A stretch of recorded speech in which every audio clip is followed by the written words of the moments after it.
வது முறையாக இங்கு வருவேன் என்றார். நான் விண்ணகம் செல்ல முடியுமா என்று லூசியா கேட்டார். அன்னை, ஆமாம், நீயும் செல்வாய் என்றார். ஜெசிந்தாவும் பிரான்சிஸ்கோவும் போகலாமா என்று கேட்டாள். அன்னை அதற்கு ஆம், ஆனால் அவர்கள் நிறைய ஜெபமாலைகளை சொல்ல வேண்டியிருக்கும் என்றார். சற்று நாட்களுக்கு முன்பு இறந்த அவர்களின் பக்கத்து வீட்டுக்காரர்களான மரியதாஸ் நேவ்ஸ் விண்ணகத்தில் இருக்கிறாரா என்று கேட்டார். அன்னை, ஆம், அவள் இருக்கிறாள், அவளுக்கு வயது 16 என்று சொன்னார். அமலியா என வினவினார். அதற்கு அன்னை, உலக முடிவு வரை புர்கேட்டரியில் இருப்பார். கடவுள் உங்களுக்கு அனுப்பும் அனைத்து துன்பங்களுக்கும் பாவிகளுக்காக அவர்களின் மனமாற்றத்திற்காக உங்களை அர்ப்பணிக்க விருப்பம் இருக்கிறதா என்று கேட்டார்.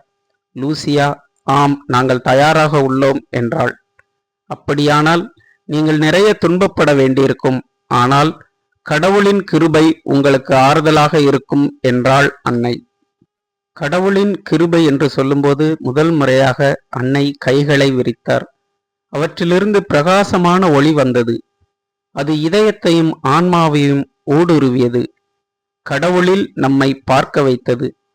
சிறந்த கண்ணாடிகளில் நம்மை நாம் காண்பதை விட மிக தெளிவாக நம்மை காட்டியது.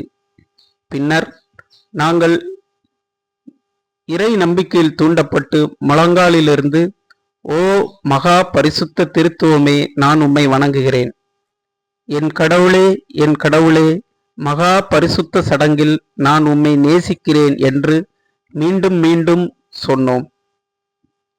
அன்னையின் இந்த காட்சி திருத்துவத்துடன் பிரார்த்தனை செய்யவும் துன்பத்தை தழுவும் நற்கருணையை வழங்கவும் குழந்தைகளுக்கு அறிவுறுத்தியது. அன்னை அவளிடம் ஜெபமாலைக்கு தங்களை அர்ப்பணித்து பாவிகளை கத்தோலிக்க மதத்திற்கு மாற்றுவதன் மூலம் போரை முடிவுக்கு கொண்டுவர உதவ முடியும் என்று கூறினார். இந்த தரிசனத்தை பற்றி யாரிடமும் சொல்ல வேண்டாம் என அன்னை கேட்டுக்கொண்டார்.